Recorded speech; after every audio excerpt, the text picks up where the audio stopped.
I'm Jess, and if you told me 11 years ago that my life would take such a wild turn, I'd have laughed it off. But here I am, stuck in a reality I never imagined. It all began innocently enough. I met Jack at a mutual friend's barbecue. He was charming, with a smile that could light up a room, and we hit it off right away. Fast forward through a whirlwind romance, and we were married, living what seemed like a dream. A year into our marriage, our son Max came into the world, making our little family feel complete. Life got real tough when Max started getting sick all the time. My job was on the line, but my boss, Mr. Harris, he was a lifesaver. Jess, you're a rock star at work, and we can't lose you. How about you work from home? Keep an eye on the little guy and keep the ball rolling here, he suggested. And just like that, my living room turned into my new office. Juggling work calls, Max's needs, and household chores became my new norm. But that's where the fairy tale ended and real life began. As I became this superwoman handling it all, something in Jack changed. The man who used to help around the house, who used to play with Max for hours, began to change. It was like he resented me for being at home, even though it was for our son. He'd walk in from work, not even a hello before he'd slump on the couch, eyes glued to his phone. Jack, could you help Max with his homework? I'd ask after a long day of balancing spreadsheets and laundry. I'm beat, Jess. You handle it. You're home all day, aren't you? He'd reply, not even looking up. His words stung, but I bit my tongue. I didn't want to fight in front of Max, who was becoming more perceptive each day. But it wasn't just me. His attitude towards Max shifted too. Gone were the days of patient father-son chats. Now, it was all short, snappy comments. Max, quit being a baby. Man up. Jack would snap when Max struggled with something. I tried to talk to Jack about it, to understand what was eating at him. But every attempt just bounced off him like he was made of stone. Jack, we need to talk. This isn't working, I said one evening when Max was at a sleepover. Here we go again. Nag, nag, nag. You know, maybe if you weren't so busy playing the perfect housewife, you'd see I'm dealing with real stress at work, he retorted, his words laced with a bitterness that took me aback. But we're supposed to be a team, Jack. It's us against the problem, not us against each other, I shot back, my patience wearing thin. Save it, Jess. I've got enough on my plate without home becoming another battlefield, he said, dismissing the conversation with a wave of his hand before storming out. I stood there, in the silence of our living room, feeling more alone than ever. It was like living with a stranger, a man who wore the same face as my husband but carried none of his warmth, none of his love. The shift in Jack's behavior didn't just come out of the blue. It crept in slowly, like a shadow growing longer as the sun sets, until one day, the room was dark. About 3 years back, that's when the late nights started becoming more frequent. Each time Jack walked through the door past midnight, his excuses were as thin as paper. It was a Tuesday, I remember, because Max had just won his soccer game, and we were waiting to celebrate with Jack. But as usual, the chair at the head of the table remained empty. Max's eyes kept darting to the clock, then to the door, and finally, settling on me with a mix of disappointment and confusion. I plastered a smile on my face, trying to keep the mood light. Your dad's really swamped at work, honey. But he's so proud of you, you know that, right? I reassured Max, but the words felt hollow even to me. It wasn't until much later that Jack decided to grace us with his presence. The sound of the door creaking open pulled me out of my troubled thoughts. I was sitting at the kitchen table, the remains of a celebration that never was laid out in front of me. Jack walked in, looking worn out, but there was something else in his demeanor, something off. I could smell the faint trace of perfume, definitely not mine, and it made my stomach churn. Jack, where have you been? Max waited up for you. He won his game today, remember? I tried to keep the accusation out of my voice, but it was hard. The game. Yeah, work, Jess. It's killing me. You know how it is. Jack mumbled, not even bothering to meet my gaze as he made a beeline for the fridge. No, I don't know, Jack. It seems like work is all you ever have to say these days. And what's that smell? Since when do your colleagues wear such strong perfume? I pushed, the words spilling out before I could stop them. Jack's head snapped up, his eyes narrowing. What are you implying, Jess? That I'm cheating on you? That's rich, coming from someone who's holed up here all day. The accusation stung, and I felt my face flush with anger. I'm here taking care of our son, our home, while you're out there doing God knows what. And it's not just the perfume, Jack. I found a strand of black hair on your jacket. Last time I checked, my hair was blonde. Jack let out a scoff, his ego inflating like a balloon. Oh, please, Jess. You're being paranoid. You think just because I come home smelling like someone else's perfume, I'm having an affair? Maybe you're just jealous. Maybe you still want me, huh? I was taken aback by his mockery. It wasn't like him. The Jack I knew would have reassured me, would have laughed it off and made me feel like a fool for even doubting. But this man, this stranger in my kitchen, he was egging me on, almost enjoying it. You think this is funny, Jack? Our marriage is hanging by a thread, and you're standing there making jokes? What happened to you? My voice broke, the frustration and hurt I'd been bottling up finally spilling over. Jack shrugged, his expression cold and detached. Maybe I've just had enough, Jess. Enough of this domestic bliss you keep trying to shove down my throat. I'm out there busting my ass every day, and I come home to this nagging and suspicion. You want to know where I've been? Out, where I don't have to deal with this crap. With those words, he grabbed a beer from the fridge and headed towards the living room, leaving me standing there, a mix of disbelief and anger coursing through me. As I heard the TV flick on, the familiar sound of laughter from some late-night show filling the house, I realized that the gap between us had grown too wide to bridge with mere words. The day started like any other, with Max's laughter filling the house as I juggled work and household chores. But a call from Mr. Harris changed everything. Jess, we need you in the office today. Big client coming in, and we can't do this without you, he said. I was torn. Max was down with one of his fevers again, and with Jack's unpredictable schedule, I couldn't just leave our son alone. I called Jack, hoping he'd understand the urgency. Jack, it's important. Mr. Harris needs me at the office. Can you come home early today? Max isn't feeling well. Jack's response was a cold splash of reality. Are you kidding me, Jess? You know I can't just leave work in the middle of the day. Handle it, like you always do. His words stung, but there was no time to argue. I called Helen, Jack's mom, and thank heavens, she agreed to help. Of course, dear. You go and take care of your work. Max will be fine with me. The meeting was intense, but we nailed it. Mr. Harris suggested celebrating at a nearby restaurant, and though my mind was at home with Max, I couldn't refuse. We settled into our seats, the clinking of glasses and the murmur of conversations around us. But as I scanned the room, my heart dropped. There, in a dimly lit corner, was Jack, his hand on another woman's, their heads close together in intimate conversation. I felt like I'd been punched in the gut. Mr. Harris noticed my pale face. Jess, are you all right? You look like you've seen a ghost. I shook my head, not trusting my voice. I need a moment, I managed to say, my legs shaky as I stood up. I headed to the restroom, my mind racing.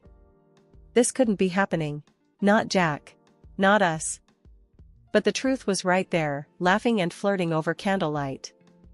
I splashed water on my face, trying to calm the storm inside me. As I looked in the mirror, a fierce determination replaced the shock. I wouldn't let this slide. Not this time. Back at the table, I apologized to Mr. Harris and the clients. I'm sorry, I need to take care of something urgent. Please excuse me. I left the restaurant, my mind a whirlwind of hurt and anger. Jack didn't even notice me leave, so engrossed was he in his affair. I made it home, my hands trembling as I opened the door. Helen was there, her concerned eyes meeting mine. "Is everything all right, dear?" I couldn't spill it, not then. "Just a rough day at work, Helen. Thanks for watching, Max." Helen gave me a knowing look. "Anything you want to talk about?" I forced a smile. "Nothing to worry about. Just work stuff." "Thanks again, Helen." After Helen left, the silence of the house wrapped around me. The image of Jack with that woman replayed in my mind. But I wasn't about to let anger take the wheel. This fury was fuel. Jack had made his choice, and now it was my move. The game had shifted, and as the night crept in, a plan began to form. A plan to make sure Jack regretted betraying the family he took for granted.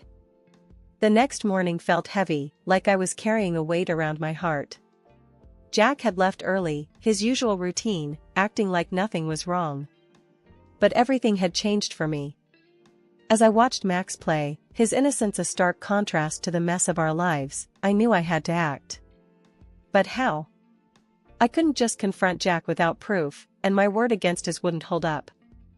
I remembered a conversation with a friend about a private detective they had used. It seemed like a drastic step, but desperate times called for desperate measures. I waited until Max was settled with his video games, then I made the call. "Hello, is this Mr. Reynolds?" I asked, my voice barely above a whisper. "Yes, this is he." "How can I help you, ma'am?" came the reply, professional and to the point. I took a deep breath. I need your services.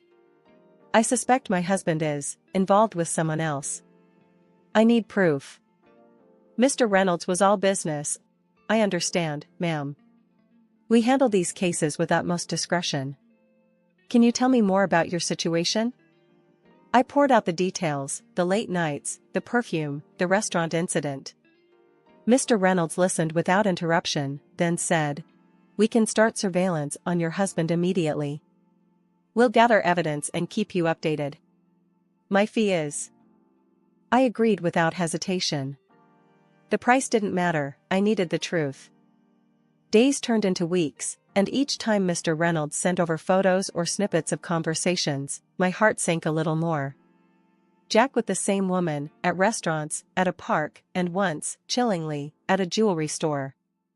It was like watching a train wreck in slow motion, each piece of evidence a brutal confirmation of Jack's betrayal. One evening, as I sat staring at the latest set of photos, Max came up to me. "Mom, why are you sad? Did something happen?" I quickly hid the photos and forced a smile. "It's nothing, honey. Just some work stuff. You know how it is." Max looked unconvinced. "If Dad is making you sad, I can tell him to stop. He should be nice to you." I hugged him, tears threatening to spill. "You're such a good boy, Max. But it's not your fight. Mom's got this under control, okay?" Max nodded, but his eyes still held worry.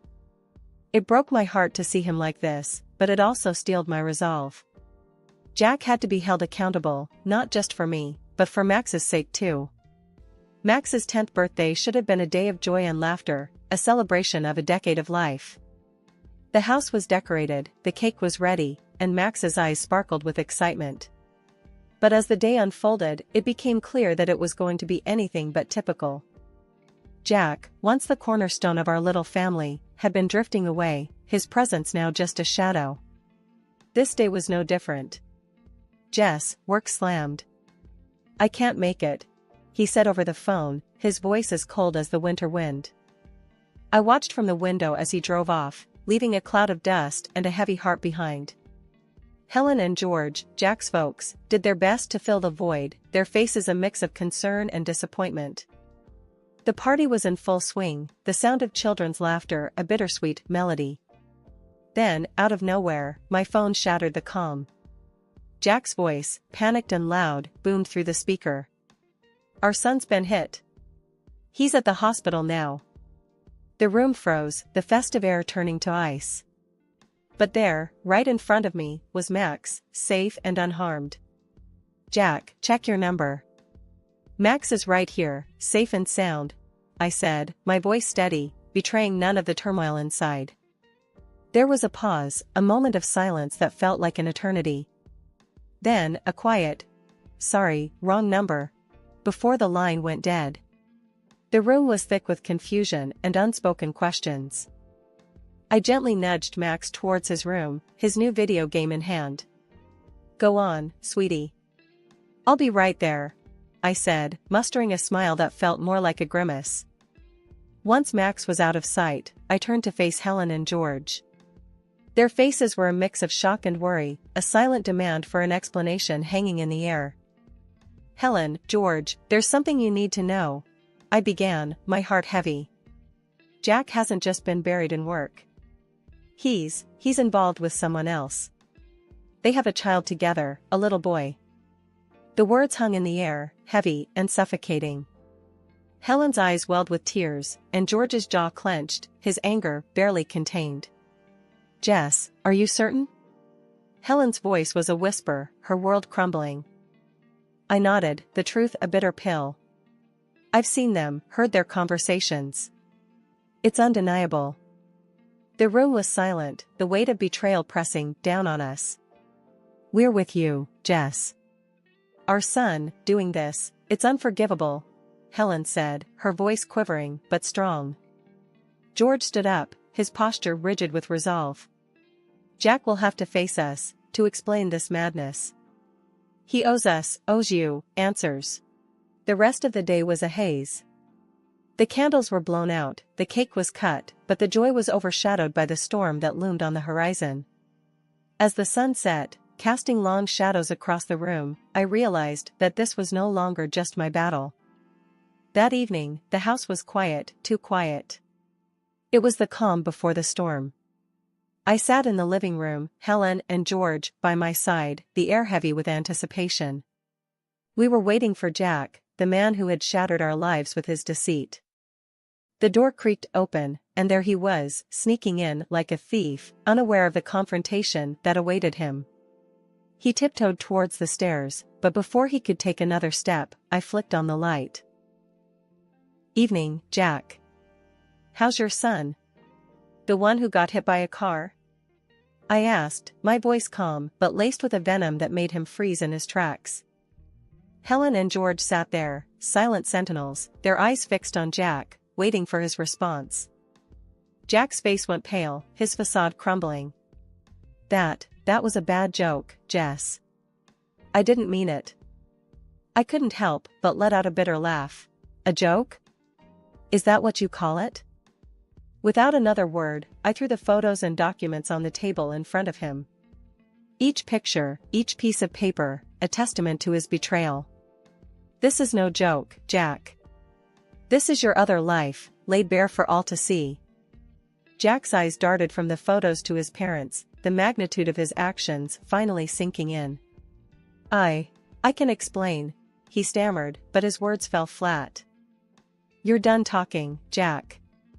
These pictures, these documents, they speak louder than any lie you could come up with," I said, my resolve steel.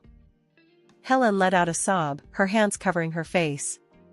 George's expression was stone, his disappointment a tangible force in the room. "To think our son would stoop this low," he muttered. Jack turned to his parents, desperation in his eyes. "Mom, Dad, But George cut him off, his voice firm and final. "You've made your bed, Jack. Now you lie in it. I'm cutting you off. Everything you would have gotten goes to Max." Jack looked at me, a last-ditch plea in his eyes. "Jess, please. I'll do anything. Don't do this." But the time for mercy had passed. "You had your chance, Jack. Now it's time you face the consequences. I want a divorce, and I'll make sure you pay for every heartache you've caused." The room was silent, the finality of my words hanging in the air. Jack, defeated and broken, gathered his things, his departure marking the end of our life together but the beginning of a new chapter for me, for Max, for us. Days after Jack's departure, the echo of the door slamming still hung in the air like a bad odor. I thought I'd seen the last of the drama, but I was dead wrong. The doorbell rang, a sharp, intrusive sound that felt like an invasion. Standing there, with a smirk that could sour milk, was Jack's mistress, her confidence as misplaced as her morals. Well, if it isn't the jilted wife. Time to pack up, darling. Jack's with me now, and so's everything that was yours. This pretty little house? I'm thinking curtains, maybe some new furniture. Her words were like nails on a chalkboard. I couldn't help but laugh, the sound bitter. You're dreaming if you think you can claim my house. This place? It's from my family. Jack couldn't lay a claim on it if he tried. Her smug expression faltered, confusion and anger warring on her face. She whipped out her phone, her false nails tapping furiously.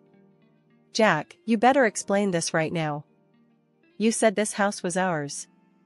In no time, Jack was at the door, his face ashen. The house, it's Jess's, he stammered, avoiding my gaze. The mistress's face turned a shade of red I didn't know existed. You pathetic liar. You promised me a fairy tale, and now you're telling me it's just a bedtime story? I watched the drama unfold, my arms crossed, a smirk playing on my lips. But I had one more card to play. Seems like we're airing dirty laundry today. Why not throw in these? I said, slapping the photos on the table. Looks like someone's been two-timing. Here you are, leaving a hotel with another man. Care to explain, sweetheart? The room erupted into chaos, a tornado of insults, accusations, and shattered illusions. I stood there, the eye of the storm, watching the destruction. Thinking of a paternity test, Jack? Might want to find out if you're really the daddy. The aftermath was a scene from a soap opera. The mistress, her dreams shattered, stormed out, leaving Jack standing in the ruins of his choices. And me? I stood tall, the victor in a battle I never wanted to fight. The final chapter of the tumultuous saga brought both closure and new beginnings. The divorce was more than a legal separation, it was the severing of ties that had bound me to a life of uncertainty and betrayal. Jack, in a desperate attempt to cling to a shred of dignity, underwent the DNA test, only to have his illusions shattered. The child he thought was his bore no trace of his DNA. Helen and George, once the loving grandparents and in-laws, now stood as my steadfast allies. George's decision to create a trust fund for Max wasn't just about securing a future for his grandson, it was a statement, a clear denouncement of Jack's actions. This boy's future won't be clouded by his father's shadow, George had said, his voice heavy with a mix of anger and resolve.